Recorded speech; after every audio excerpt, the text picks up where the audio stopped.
Hey, what's going on, everybody? Welcome. This is Whistlekick Martial Arts Radio episode 832 with today's guest, Dr. Kobey Shwayder. I'm Jeremy Lesnick. I'm your host here for the show, founder of Whistlekick, and an avid, passionate, dedicated traditional martial artist. If you've been around for a while, you know that, but maybe you're new. And if you are new, I want you to go to whistlekick.com. And even if you're not new, I want you to go to whistlekick.com because I spend a lot of time working on cool stuff with a great team who also works on super cool stuff. And we put reference to all of it at whistlekick.com. Maybe you think Whistlekick is just this podcast. It's not. It's not even close. We've got everything from events and training certifications to at-home training programs, protective equipment, free content, books, lots of it. And if you find some stuff in the store you want to buy, use the code podcast15. Gets you 15% off. Nice and easy. whistlekickmartialartsradio.com is the place to go for the website for this show. Everything related to this show is over there. You could leave us a tip, sign up for the newsletter. Lots of good stuff going on over there, as well as every single episode we've ever done. Now, if you don't want to do those things, but maybe you want to support us in other ways, share stuff, tell people, review stuff, patreon.com/whistlekick, consulting services, lots of great stuff that we do to cover the bills and deliver even more value to all of you out there. Now, speaking of value, we are bringing you a valuable episode, one that might make you think a little bit differently about training. Today, my conversation with Kobey, we talk about, I don't want to call it a unique style of martial arts, but an uncommon approach to martial arts that may or may not be rooted in academia and that sort of philosophy. But regardless, we have some great conversation. I enjoyed picking his brain on things, and I bet you'll all enjoy hearing this stuff too. Makes you think, and if you like to think, well, you're going to love this episode. Hey, Kobey, thanks for being here. Thank you. Yeah. To the audience, we just had a little bit of a technical stumble. We've talked about it. I don't know that we've talked about it on the show yet, but we're in the process of moving from Zoom to another platform, and Zoom was being grumpy, so now we're on the other platform. So this is the first guest recording we've done on this new platform. So if it makes it and people can see it and hear it, we did it right. And I guess if they don't, then they wouldn't know anyway. Oh, technology. It is a frustration at times. How much technology do you have in your day-to-day life? Depends on the day. So there's some days where I'm doing, lots of my computer and Zoom calls, and other days I'm actually manufacturing things, and so I'm not actually looking at a computer all day, which is nice. Yeah. Yeah. Your manufacturing is the thing that I know about that you do, right? Like the vermouth, yeah. Which, I have these theories about martial artists gravitating into certain fields. There's a lot of guests on the show are in IT. We've seen a decent number in medicine in some capacity, right? Let's break them and then heal them back together. But I think you may be the first person involved professionally in alcohol that we have had on the show. So I don't think that there's an archetype of martial artist there. Is there any synergy for you? Does your vermouth business correlate at all with your views on martial arts? That's an interesting question. I haven't been asked that before. Good, coming out strong right off the bat. At first I would say no, but now as I'm thinking about it, there's a lot of sort of creativity within limits, which martial arts is all about. You have certain rule sets or certain forms that you're doing that then you have your own sort of expression of in that. There's certainly, the fact that I've been practicing martial arts helps me when I'm doing physical things, manufacturing, you're doing lots of physical credit, and understand that, I want to be moving in this particular way and not that way so that I don't injure myself. Yeah. That sort of stuff. And that's what I came up with off the top of my head. How does one get into making vermouth? It's so specialized. So there's a couple different strands of life story that go into that. Okay. So I've always been a sort of flavor person. I like cooking and baking and making spice blends and home brewing and pickling and things like that. That's just sort of been something I've always been into.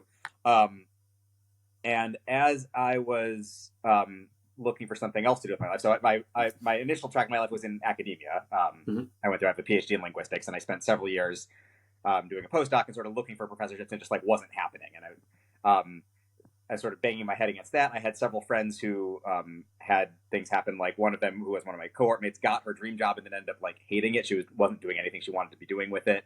One of my other friends, who was actually my head instructor down in Philly, was a professor and didn't get tenure, not because of anything he did, but because the department decided they didn't want to give anybody tenure that year. And when you don't get tenure, you lose your job. It's not like, oh, try again next year. It's like you're gone. And so those sort of things happening around me with people I knew, I was like, maybe like before I, spend 5 more years, doing this thing, trying to get somewhere I want to go that I might not like anyway, maybe I should see if there's something else I want to do. And so in the meantime, my friends here in Brattleboro at Hermit Thrush Brewery here, I've been good friends with the owners for many years. They had just started. They were looking for people. They knew I did home brewing. They sort of knew me as a person. And so I sort of came up for them just to take a break for a while to like figure out what I wanted to do with my life and have something to do while I was figuring it out. And that got me more interested in sort of doing alcohol to production scale, sort of some training about like how to do alcohol as a professional scale instead of just in a bucket in my basement. It's just a great visual. Yes, I love the imagery there. Thank you. And there's a little bit of difference, and there's some large scale differences, things, but a lot of the stuff is the same. Just you're using large buckets instead of small buckets. Vermouth in particular, I got interested in. I was making a cocktail at home. It was probably 15 or 20 years ago now. And the recipe says put an ounce of vermouth, and I picked up the bottle, looked at it, and said, okay, but what is this? And so I took my academic training and started doing some research on what it was. And it's actually pretty secretive. The big vermouth companies are not very clear about what they're making and what they're doing. Wow. And I find a lot of people I talk to, like at farmers markets and things like that, don't know what vermouth is. And so I find that the sort of education is a lot of my job. So there's another connection to martial arts. The education side of it is very important to me. And as I was looking at, what I could be doing, it seemed like there might be an opening in the market for vermouth. We had a big boom in craft beer. There's a boom in craft spirits. Lots of people are doing craft cocktails, and lots of bars and restaurants are, they have really wonderful local food and get local produce. And they're starting to have their bar programs pick up local spirits and stuff also. And there aren't very many. There's been a huge boom in vermouth in Spain, especially the last 10 or 15 years, and the rest of Europe for about 5 or 10 years. And it seems like it's just starting to come over to the U.S. a little bit. I knew before the pandemic, I knew of another like 10 or 15 other small companies or small people that were starting up sort of small vermouth productions. I don't know who survived the pandemic so far and what the scene looks like now. Yeah. But that's sort of got me started. So I started, I opened with bottles beginning of 2020. It wasn't supposed to be a pandemic business. I opened just in February, right before everything shut down for the pandemic. So it sort of morphed into that.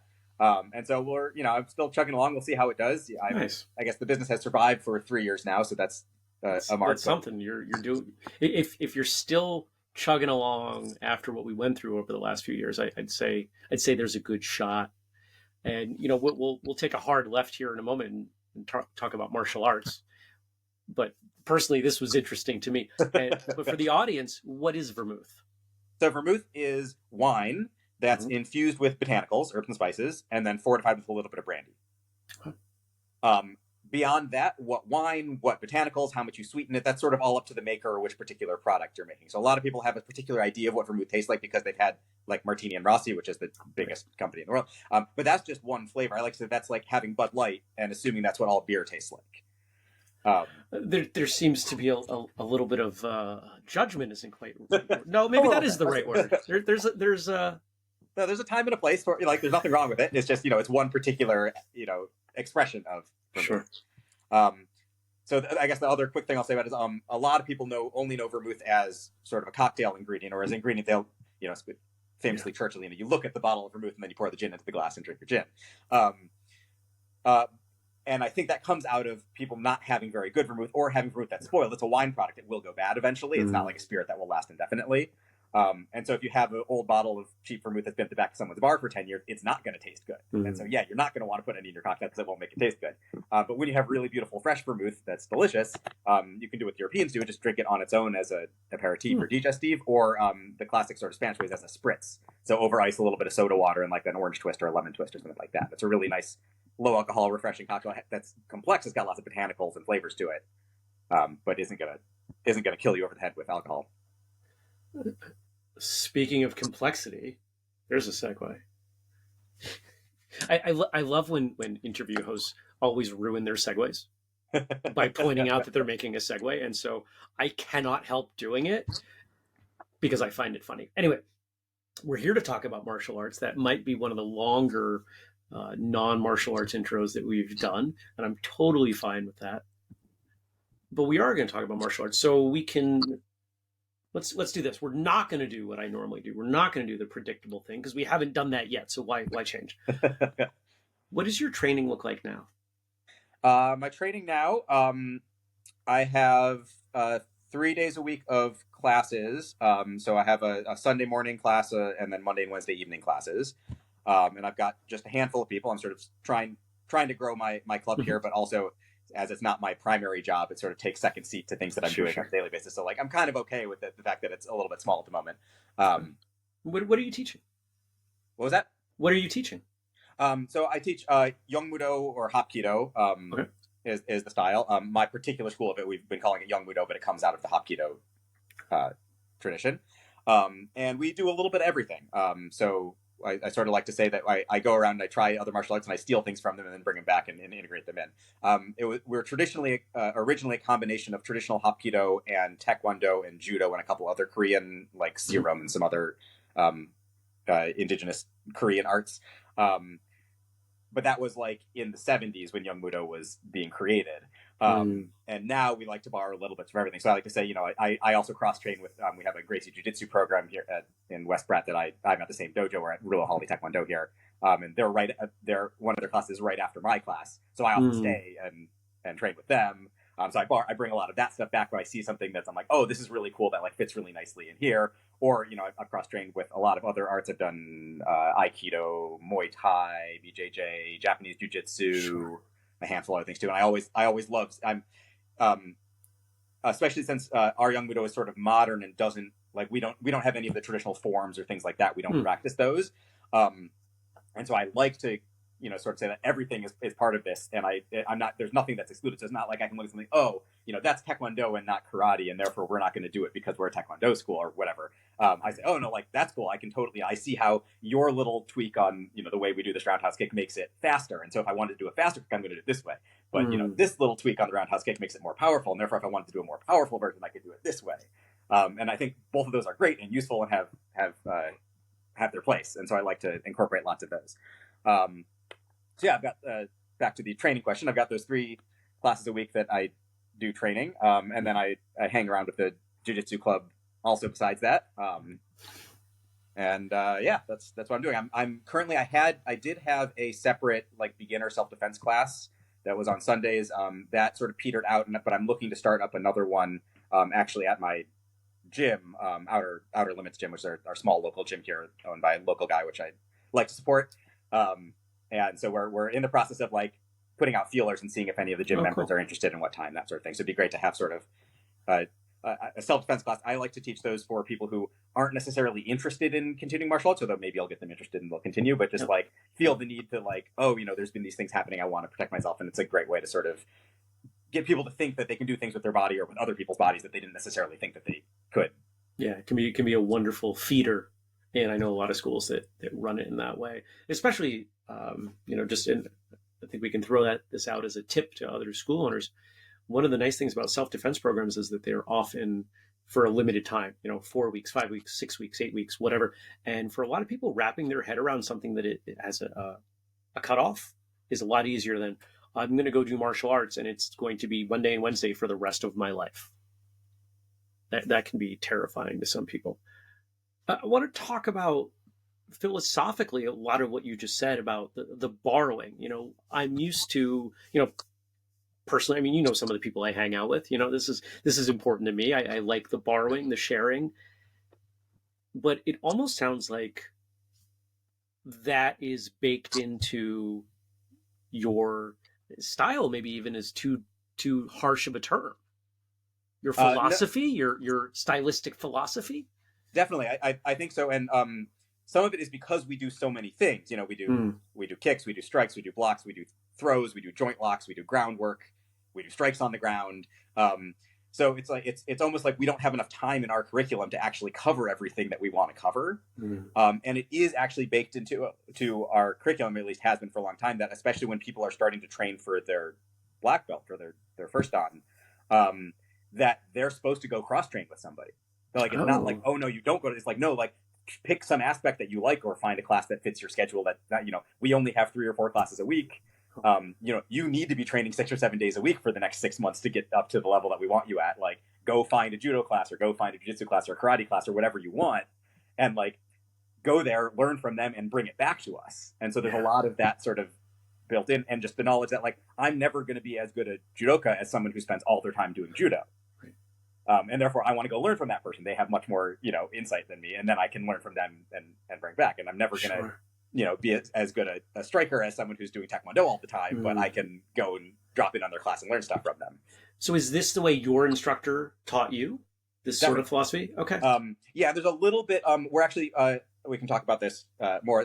Our sort of national organization, Yongmudo USA, is just starting to get organized as a national organization. Okay. And so we're having some debates about this between the different. There are only a handful of clubs around the country, but between us. But certainly, so I started training at Harvard, and then at Temple, which is now Philly Yongmudo.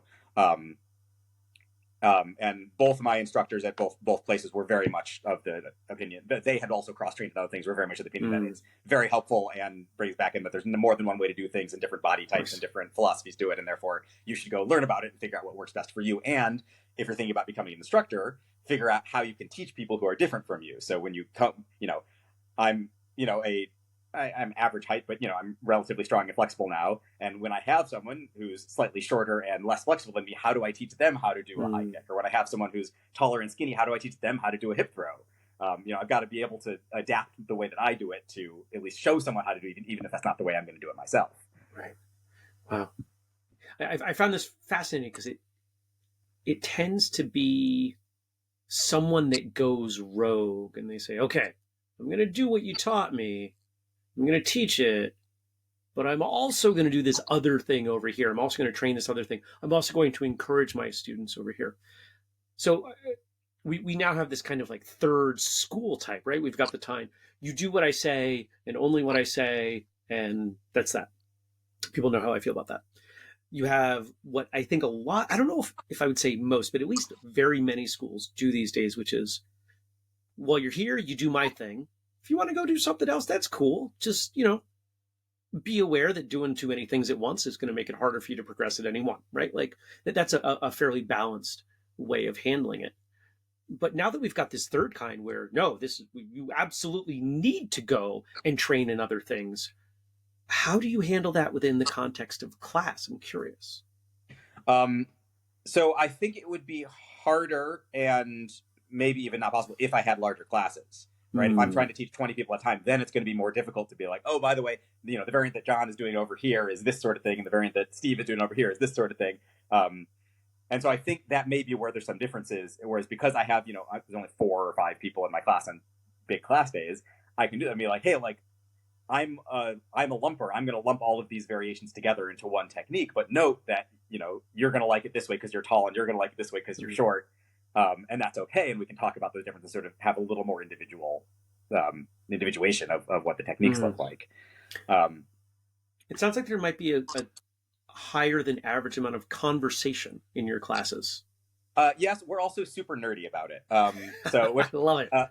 I know there are lots of martial arts who are super nerdy about it. I found that, especially the Yongmudo, because at least the history of the American Yongmudo is it comes out of University of California, Berkeley in the 70s, where Dr. Min, who's sort of our founder in the U.S., came over from Korea and started the martial arts club there.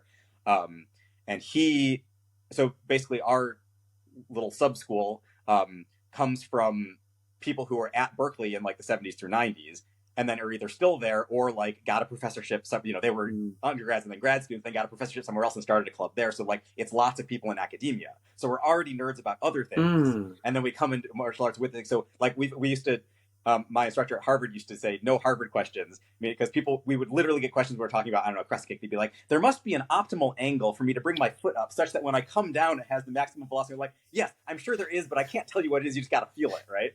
And so, sometimes we can go overboard with trying to analyze that too much, but we get a lot of this where, people are looking at these very sort of in a very academic way where we want to do these comparisons and sort of figure out what is going on in a way that I find really interesting because, I'm a big academic nerd, but, that's me. And I'm the same way, right? And I think that it is likely that those of us who enjoy the research, the discussion, the comparison, that sort of intellectual side of martial arts end up cross-training simply because we're forcing ourselves, okay, it's like this over here, it's like this over here. I'm going to make myself have to reconcile the two of those in some way. And, I mean, look at what I do for a job, right? We're not training. We're literally just talking about martial arts. You're the second of three people I'm talking about martial arts with today. So I get it. Okay. Does this approach, I'm pretty sure I know the answer. Does this approach of academic and discussion and I guess adventure insightful? Are there people that come through the door and a few classes in, they're like, I just want you to tell me how to kick. I can't handle this. Yes, I think sometimes. I think up till now, so this is my club here is the first time I've not been in an academic setting. It's always otherwise been, extracurricular clubs at university. So I'm still sort of trying to figure out, like, it definitely feels different. We do have, Yongmudo does have a club in North Carolina that has been in a community center for, I don't know, they've probably been there 20 or 30 years now. And so I often talk with them about what they're doing because they're not in an academic setting and they're much more community-based. And so trying to figure out sort of what they're doing and what I can borrow. Yes, so I do find people that come through and want that, and I can tell them, like, I can teach them the way that I learned and that I do it that way, and that's okay. I find that less interesting.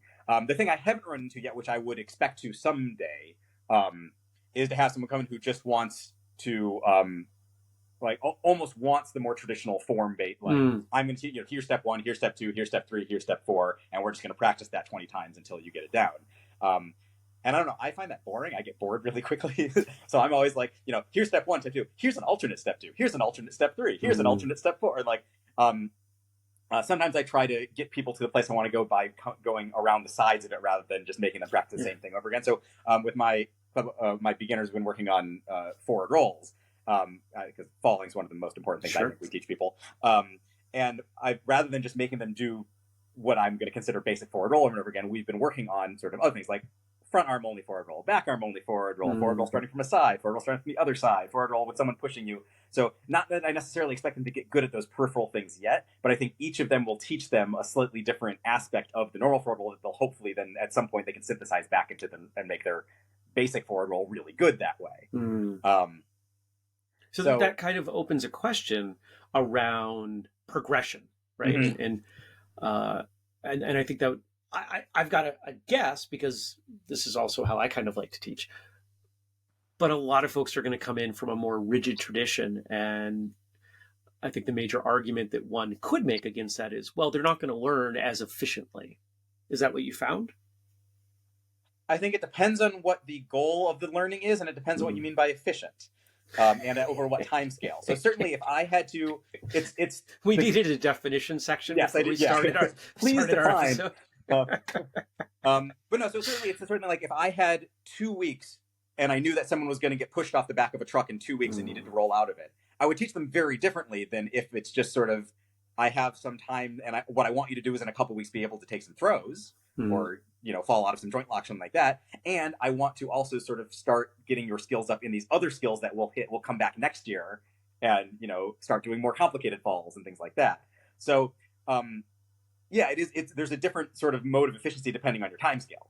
And I see this especially, speaking of since I cross-train with the Gracie Jiu-Jitsu program here, they have their combatives program, which is very much geared towards like, okay, we've got, I don't remember how many, it's like 20 classes. We have 20 classes to get someone from knowing nothing to like, if they get in a street fight tomorrow, they'll have a pretty good chance of surviving. And I think that's a really neat way of thinking about how they're organizing the information and what they're choosing to teach. One of the things I think it doesn't do, though, is it doesn't get people curious about other aspects because it says, okay, today we're working on this technique and tomorrow we're working on this technique. If we put all 10 of those techniques together, we've got a good solution for like 90% of the things you're going to see or what we think you're going to see in a street fight. And I think that's totally cool, and there's nothing wrong with that. But it means that, now when they come back to it, if someone decides to stay past that program and move on with their training, we start to sort of backtrack and be like, okay, here's the sort of theory behind this, or here's why we're working on this particular technique, or why we think this attack is important. And so, there's an argument to be made that a lot of people walking in the door want that, that they're looking for the sort of the streamlined, I want the 3 highlights and that's it. But I said, I get bored with those just highlights, and I want this sort of broader technique. And I think that I find that if, in order to get better past, like, I don't know, beginner to intermediate level, you need to start cultivating some creativity in what you're doing. And the best way I think to do that is to expose people to lots of different possible techniques, even if they're not the ones that we're always working on. But, every time I try to add something new in or something interesting in. And so that they start thinking to themselves about what feels best to them or works to them, or what they're seeing in their opponent when openings happen, rather than me saying, you're always going to do, front kick roundhouse as this combination. Maybe they want to do something else. Maybe they see a different opening. Right. And what I'm hearing you actually leaning into a bit the art of martial arts, right? Sure. What is art? I mean, we all have different definitions of art, but there's usually some manner of creativity involved. I don't know too many people that would have. I think we're roughly the same age. I don't know if you grew up with the paint by numbers. Sure. They give you the paint set, and they're like, blue goes here. That's not terribly artistic. We're being told what to do, or even the remedial version of that, where you put your paintbrush simply in water and the paint was embedded in the page, right? Like, you really couldn't screw that up. That's not terribly artistic. It might be fun, might lead a kid in that direction, but you got to have a blank page somewhere along the way if you're going to get truly creative. Do you have other places in life where art comes in for you, or that creativity comes in? I mean, sure. I mean, going back to, I guess the vermouth is. The most fun part for me is coming up with new recipes and new creations. And so that's, and that's just, playing around with different herbs and botanicals. Basically, every time I put in a botanical order from my suppliers, I always try to buy a couple of extra things that I don't know, because, if it's a couple $100 order, adding a $2 little sample pack of things onto it doesn't change the cost really, but then it gives me, something new to taste. And I have a little, thing that I do to try it in alcohol, try it in a water steep, that sort of thing, just sort of figure out the flavor, and then start to figure out if I like it, if it's something I think will pair, if it's working well, and that's sort of the most fun thing, is coming up with new recipes. Yeah. Right on. Okay.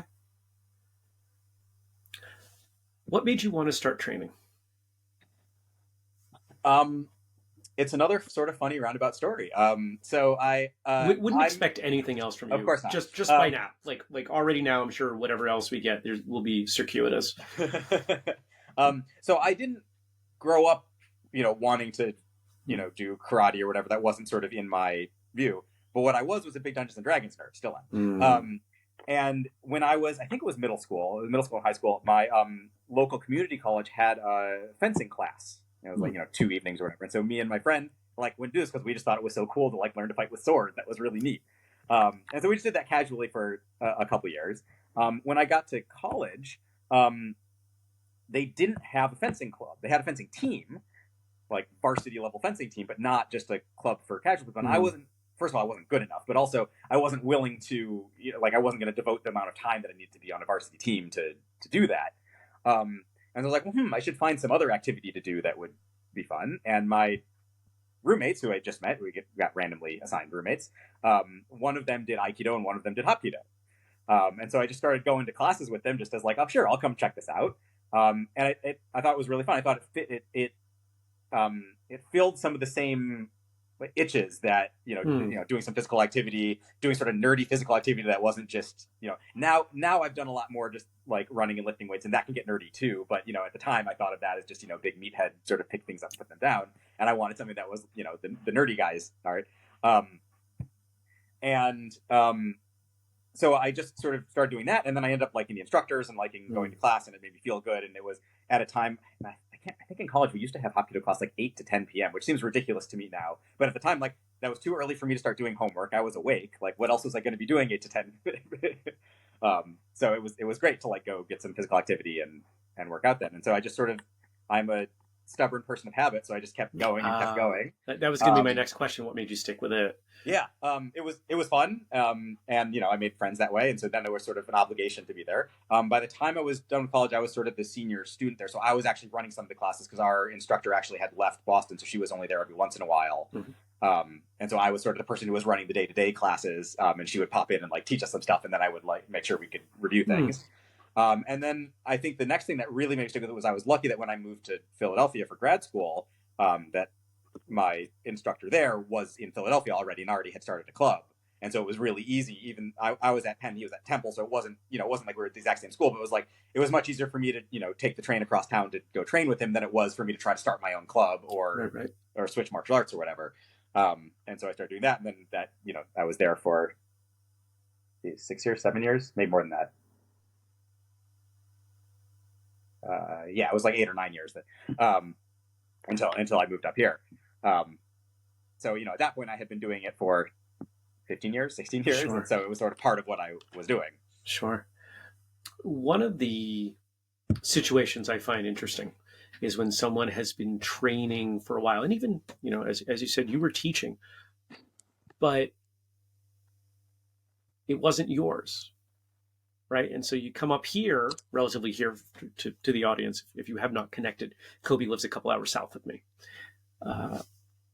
Not a ton of options, right? We have we have a low population, small population, low density here. So the fact that there's any martial arts, I think, is awesome. The chances of you finding anybody who had probably even heard of what you were doing, pretty slim. Was it a difficult decision to start teaching? No. Okay. I think part of that is just that I'm a teacher. I went through academic training to be a teacher. Sure. I was teaching martial arts, so teaching is what I do. And because I was now shifting away from my academic career to something where I wasn't really teaching a lot, this is what I get my teaching needs met, is I need to be teaching something to somebody, otherwise I'll go crazy. Yeah. And so it wasn't a big leap for me to be I need to be teaching something. The harder part was figuring out how and where, especially since, again, I'm not doing this to make a living. This is sort of what I do for fun on the side. So it wasn't something I was going to put all of my mental energy to and okay, I need to rent a space. And I'm really trying to piggyback on other people and be hey, you've got a martial arts studio. Can I borrow some of your mat when you're not using it? And then trying to find people to come join that. So, and I spent my first couple of years here, I wasn't teaching. I was, at least not formally. I was just sort of going around to different martial arts clubs, trying to find some space. I ended up sort of really getting started when there was a club here called Sangha Martial Arts that went under for various reasons that we don't need to get into because I don't know all of them. But Matt, who was the head there, was looking for other people to teach. And I was like, oh, this is great. You're a really great community. You already do a couple different, they had a Sistema, they had a karate thing, they had a Ludo sport, which is lightsabers. There, which is really cool. So they already had a couple different people. They had some open time slots. I was like, this is great. This is exactly what I'm looking for. A community of people who are doing different things, interested in some other stuff. I can get in there. So did that. That went under. That was when it was the hardest time to find a new person. I started teaching at a local yoga studio, so hoping to sort of piggyback on some of the self-defense stuff. Maybe I'll get some of these people interested in coming to self-defense. That didn't work so much as far as getting new people in, but they were very nice enough to host me for a couple of years. And then most recently, actually, it's only been about a year that I've been over at the Taekwondo studio here. And that's, working out fine so far. We'll see how it goes and where it's going. Nice. But certainly I like being there, and the people there are great. And we're having good sort of cross art pollination. So that's always good. Fun fact, the first professionally done video clips for whistlekick were done in that space. Oh, nice. If you dig back, you might go, I recognize that corner. How do I want to say this? You've talked about, I'm going to use the phrase scratching an itch, right? Teaching is something that it is important to you. It sounds like it sustains you. What does it look like when you're not teaching, right? If I heard correctly, there was a couple-year gap where you were not teaching anything. And so you knew what life was like without that and said, I need to correct this. Well, what was that like? But before you answer, I want to tell you why I'm asking this question. Because there are people out there who are not sure if they should be teachers. and I suspect that what you say might be helpful for them. So for me, teaching excites me, and it makes me look really hard at whatever topic or material I'm teaching. And not look at it just from my point of view, but trying to look at it from someone else's point of view, and in a way that it gives me a much deeper understanding of what it is that I'm doing, and a much greater understanding and enjoyment of what I'm doing, because I'm seeing it not just from like, is it useful to me or is it not useful to me, but like how I might package it for somebody else to make it useful or interesting to them. And I get a lot of enjoyment and pleasure and excitement out of that. And, for whatever, whether we're talking academic pursuits or martial arts stuff, it's sort of, I think I don't really understand anything until I've tried to teach it to somebody. And that's what I've figured out, even if it's me doing introspective work about, okay, when I do this technique, I do, I put my hand here and then I put my leg here and I do like sort of backtracking how I'm doing it just instinctually or how I was trained to do it without thinking about it, trying to verbalize that, or at least come up with some sort of way of communicating that to somebody else, sort of makes me then also question why I'm doing those things that way. Was it just because someone told me to put my foot at not 45 degrees and that's why I did it? Or does it actually, infer mechanical advantage or help me not injure myself, something like that? And sort of trying to actually, figure out what is. And then also, then I get questions from people like, oh, my foot doesn't like to be at 45 degrees. Can I put it at 65 degrees instead? And then I have to think, okay, is it necessary to be there, or is it just because someone's body likes it that way or not? And you can sort of start doing it that way. And that's, my brain, I'm an investigative, pick apart, try to get into all the details, take things apart, put it back together sort of person. So that sort of impetus from the teaching side to do that with whatever I'm doing is really important to me. And I find if I don't do that, then I get bored with things more easily, and I don't look at things with the same sort of critical eye. And I also, I get less excited about doing things. So I would imagine, as I was, the child that the adults found annoying because you never stopped asking why. Why those questions, etc. You wanted to understand everything at a deep level. Yeah, that's fair. Yeah. So here's a question. Yongmudo? Yeah, Yongmudo. Okay. Yongmudo. If Yongmudo is this variable for people, how do you evaluate if someone is really good at Yongmudo? How do you evaluate them for rank? So we have there's sort of two different things that we look at. So one, we do have sort of lists of techniques that we look at for each given rank. That's a little bit variable. So different clubs have, not quite overlapping or the same list, and we're sort of figuring out how much of that we care, if that's the same at the national level versus just each club has their own ranks. Obviously, we should meet up in some way at some point, but what that is and exactly where is in flux. So some of it is that, and it's sort of what techniques they know, but also sort of how proficient they are in those techniques. Can they demonstrate them in isolation? Can they demonstrate them in combinations? Can they demonstrate them in a more real life, either sparring or self-defense scenario? And those are sort of three different levels of proficiency. And then there's also what we call the personal delta, the change from the last test to this test, sort of how much that person has put in, how much they've changed. So, I can have a person, especially when we're talking sort of lower to intermediate ranks, two people with the same rank could have very different looking, we keep talking about forward rolls, forward rolls, but the fact that one person started out as a very coordinated athletic person and came in and basically did a pretty good forward roll without training, I'm going to look for different things from them along the line than the person who came in was a total klutz and didn't know their left side from the right side, and now they're rolling, and that's like a huge improvement, and that's great. So I'm hearing a lot of, as many, if not most, martial arts schools do. It's subjective based on where they started. What does that delta look like for them along their path? Yeah, so certainly that's a big percentage of it. And then we've got we sort of have lots of categories of techniques, and we have specific things. So we've got kicks, we have strikes and blocks, we have throws, we have joint locks, we have groundwork. There are 7. I feel like I'm missing one somewhere, but anyway. And so with each of those, we have sort of increasing difficulty or increasing. I think of them almost as you get lower percentages, and the techniques become maybe less useful in self-defense situations, but they become more interesting or more athletic or whatever as we get higher.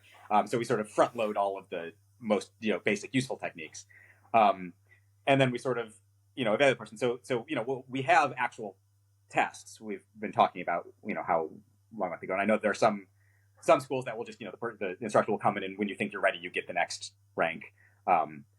We actually I like to have tests specifically because I think it puts the person under some pressure, both from like the learning side. It's sort of, they got to cram for the test, and they actually might learn something from the fact that they have to spend a couple of weeks, thinking hardcore about it. But also because during the actual testing, they're under a little bit of pressure. People are watching them. They've got to come to these themselves. And that is, while we're not full on people attacking them in real life, it's, one step more anxiety and more unsure of what's going to happen next. And if people can perform when they're a little bit anxious and a little bit, that means that they actually know it better than if they could just do it when everything's calm and everything there. Totally agree. So that's how we evaluate people. And we're as I said, we're getting started as a national organization, and I'm actually on the promotions committee. So we're just now starting to talk about, like, how do we want to organize, what techniques, where do we care, that sort of thing. Do you mind if we talk about that, the committee part? Because I'm going to a large chunk of our audience has been part of some manner of association at some point along the way, and of those, nearly all of them have seen at least some element where it was not beneficial, right? Even if overall they see this is a great thing, it's adding another layer that can become political and can end up with favoritism and such. You, having spent time in academia, know that happens there as well, better than I do, right? I just saw it from the outside.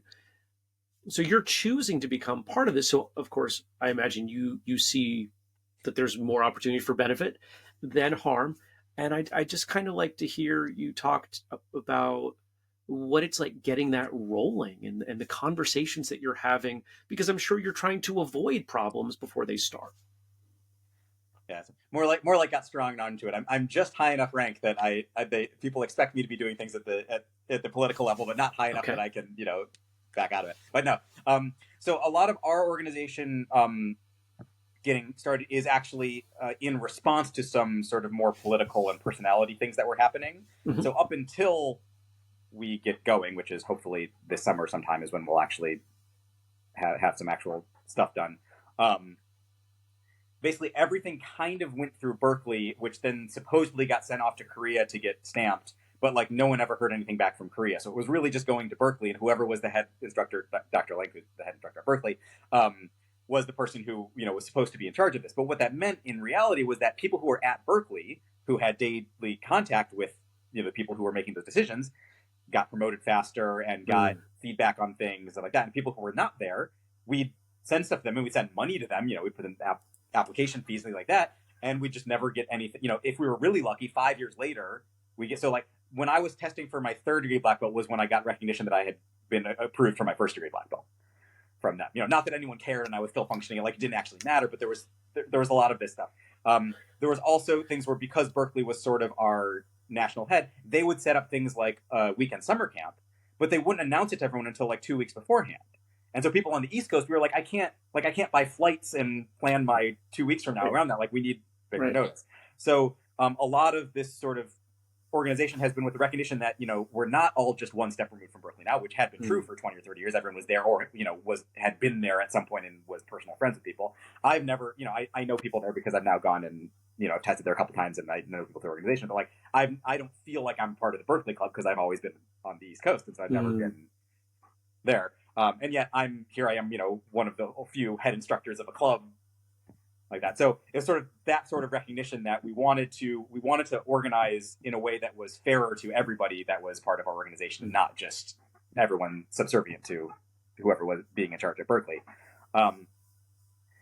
But also we wanted a way to evaluate especially higher rank promotions.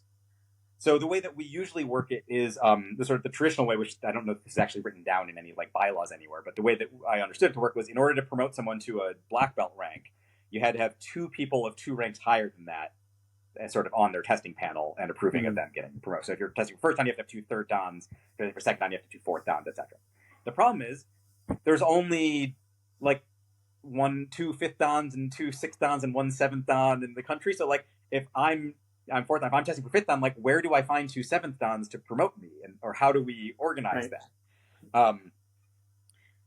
And so we wanted to come up with some sort of system that my instructor keeps calling it a college of cardinals. So we have this committee that has people from each of the clubs that, in addition to sort of rubber stamping lower ranks where we know that things we can now sort of promote people without us necessarily being higher than them, because as an organization we've decided to promote them. So if we decide that everyone's moved up enough and we want Dr. Link, who's our head, to be moved up, I think he's 8th dan now, but we want to move him up from 8th dan to 9th dan or whatever, so that there's more space underneath for everyone to go out. Like, we will now have the power to do that, and it won't just be him being like, all right, I guess I'm 9th dan now, because no one has the power to tell me that. It sounds kind of like acknowledging, okay, they're with greater numbers, there might be a cleaner way to do this. But I mean, we can certainly argue that it even with that system in place in many places, it is not clean. But we could pretend it was that. And I think it also takes out, hopefully, I mean, obviously there's always politics in it whenever there's people around, but it takes out at least the sort of cult of personality where there's one person who's in charge, and if that person doesn't like you, then you don't get it. What I like about what you're saying is it seems like it lines up very much with the philosophy of the style and the people that it has attracted. It sounds very academic. It sounds very, okay, let's come to some consensus. Let's have discussion and agreement. And, I would imagine these conversations are not meant to be, every 10, 20 years. There's ongoing conversation. And if the group is feeling like, hey, you're not progressing and we need to acknowledge that, like, either catch up or, we're all going to kind of have to leave you behind. And that there's something that seems dramatically different, but also very healthy in that. Yeah, we can hope so anyway. Yeah. Have you found other examples of folks doing it like this? I don't know, because I don't know that much about the inner workings of other national organizations. Sure. So I know certainly like the big like competition sports, they have sort of national, like judo has a national organization for that sort of thing. They have a much more like rubric-based promotion system where it's like you get points for doing certain, you get points for winning competition, you get points for this long in rank, and sort of once you get to a certain point level, you then get promoted sort of automatically to the next rank. We had some discussion about whether we want to do that, but especially since we're not really competition art, it's sort of harder to figure that out. At least not yet. There are people there have been Yongmudo competitions, and I'm sort of philosophically against that, which it can be another topic if we have time. But we so I don't know if other people have the sort of group that are talking about this, but certainly since we're we're just starting and we're trying to figure out what our rubric is, whether, how even, what techniques we're looking for, how we're going to measure them, who's doing the measuring, that sort of thing. We have this opportunity to sort of come up with a system that we think will work, that hopefully we can also change in the future, but also that because it's representatives from all of the schools, we can sort of make it fair to all schools so that it doesn't feel like we're leaning more on the skills that people learn at one school than the other. So, for Berkeley also, they have a very strong Taekwondo program there that a lot of people cross-train. And so the people at Berkeley often have much more flamboyant and flexible kicks. Whereas like our North Carolina school, being in the South where wrestling is big, some of their teachers are actually like their high school wrestling coach. And so they do a lot more wrestling than, say, Berkeley does than I do up here.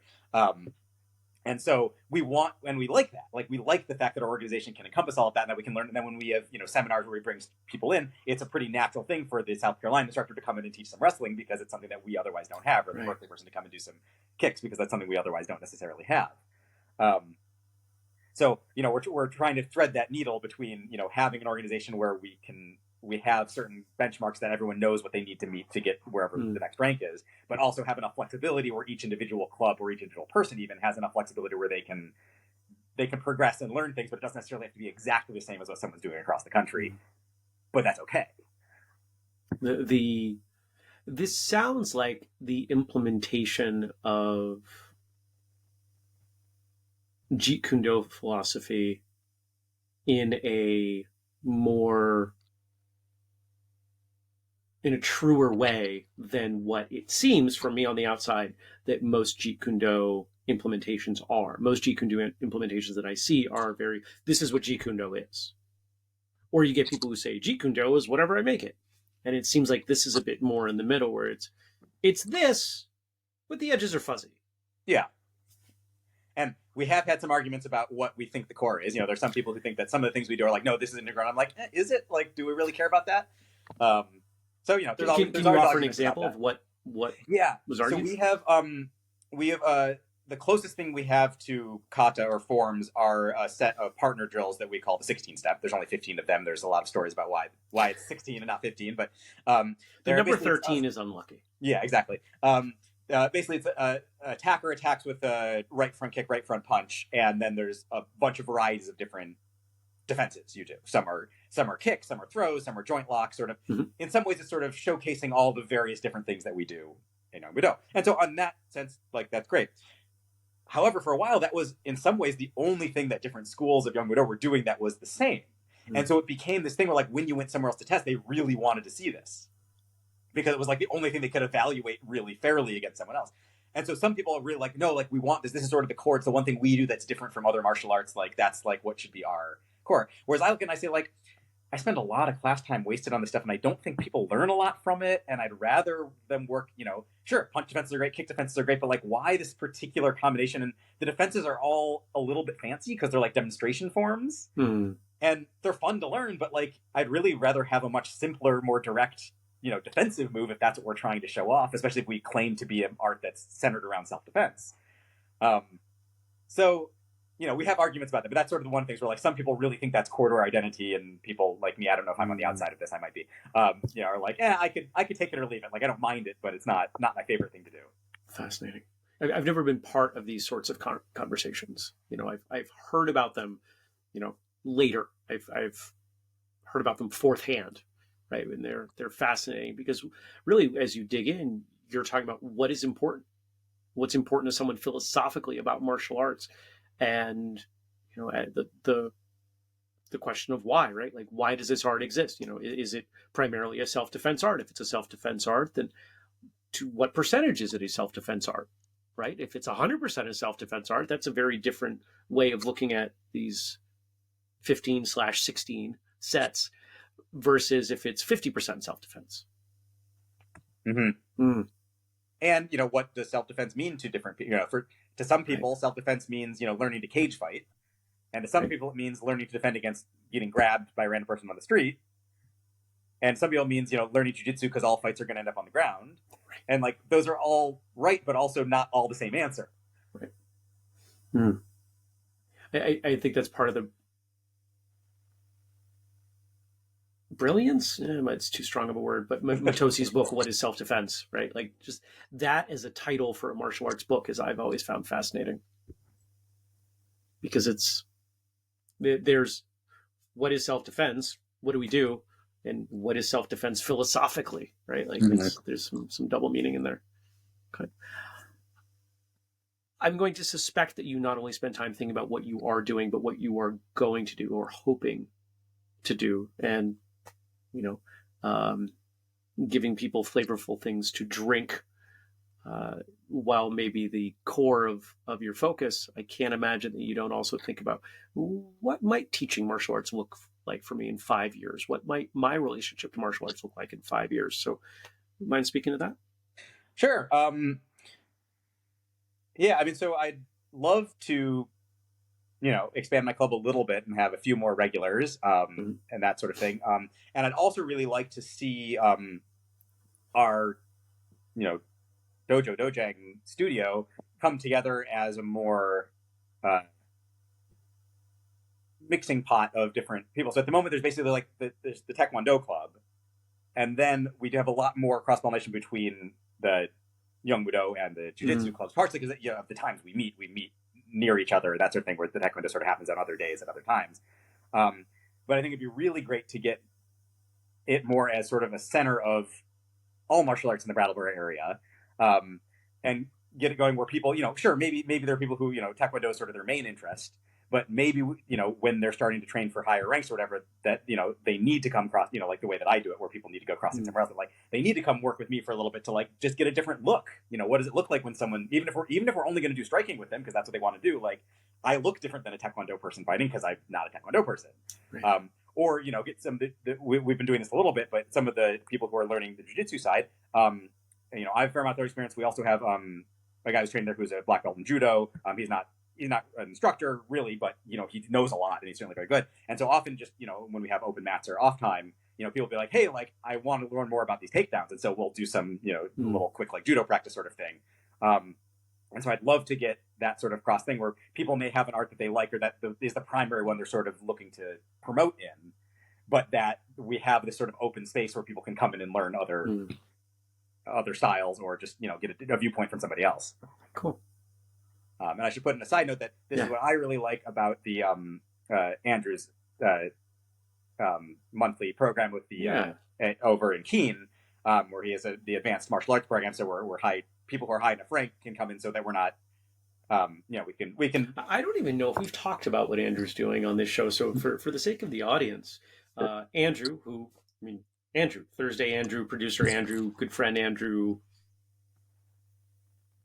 several other titles that we could probably find for Andrew in the context of whistlekick,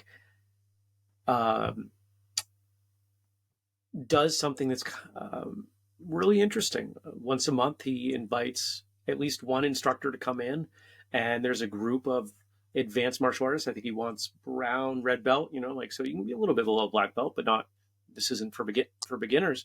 And the whole idea is, here's a group of people that simply love martial arts and they do a whole bunch of different things. And sometimes one of them, sometimes somebody kind of external to the group comes in and leads, shares for a couple hours. And it's awesome. Yeah, it's really fun. We've connected, and it's a great group. Yeah, it's great, and each month is something different from a different person, and that's really cool. And it's fun both to see whatever different technique they're doing, but also from sort of a teacher's perspective, it's great to see someone else teaching and sort of figuring out how they teach and what I like and what I don't like about that, and so I can incorporate or decide to discard that sort of thing. And I really sort of want to take that down, not necessarily at the teaching level if we're bringing it back down to other students, but that sort of philosophy where like someone can come in and show something, and I want people who are experienced enough or interested enough that they can see it and decide like, hey, that's really cool, I want to start trying that. Or like, all right, I don't really like the rolling around on the ground part, I'm much more of a stand-up kick person, like that's great. But like some exposure to that gives you a better idea about the decisions you're making rather than just, because that's the club you happen to walk into when you were 18 or whatever. If people want to learn more about Yongmudo, or you, or contact you, or I don't know, buy vermouth, where do they go? How do they do all these things? So the vermouth is Vermont Vermouth, and you can Google Vermont Vermouth and you'll find me. My school here is Brattleboro Yongmudo, Brattleboro Yongmudo, all one word, @gmail or .com is the URL. Yongmudo in general, if you look up Yongmudo.com, I believe that's the University of California, Berkeley webpage for that, so you can find some sort of background information there. Also at Brattleboro Yongmudo is my Facebook and Instagram sort of thing. You can contact me or find out there. We're gonna you sent us a bunch of links. We'll drop those in the show notes. Yeah. And if you are looking around the internet and you ever see people in green dobok gis uniforms, that is the international Korean Yongmudo. They wear green uniforms to sort of differentiate themselves. I've never seen green. That's so cool. I came up where we were still wearing white, so I still do white because I think the green is sort of funny, and I like having white as a sort of neutral palette where I can go to other clubs and have my white gi, and it's fine. But yeah, if you ever see demonstrations, especially if they're Korean demonstrations wearing green, that's Yongmudo. That's sort of our international organization that we're affiliated with there. And the Koreans do some pretty crazy demos, so they're sort of they're jumping over 16 people and kicking baseball bats and things like that. So they're really fun to watch. Nice, awesome. I appreciate you being here. How do you want to leave this? What words do you want to roll out on for the audience? Well, we're all martial arts, so go try something new. Try a new martial art you haven't tried yet. Like do it once. Why not? It's fun. Kobey, thanks for coming on. Audience, was that not a thought-provoking episode? The idea that martial arts curriculum can be a little more fluid than it has traditionally been is something that I've been thinking about myself. And to hear someone who not only is implementing that, but comes from a tradition of that implementation is absolutely fascinating to me. This is one of those that I'm going to be thinking about and even listen to. In case you didn't know, I don't generally listen to the episodes because I was there when they were recorded. But this is one that I expect to go back to likely more than once. A bit of reference material in here, if you will. Kobey, thanks again for coming on. Look forward to talking to you and seeing you soon. Audience, support Kobey. go check out all the stuff that he talked about. Check out the school. Check out his vermouth, even if it's not something you're interested in. It's kind of neat that he's doing it. I think he's the first winemaker, if vermouth classifies as wine, I think it does, that we've had on the show.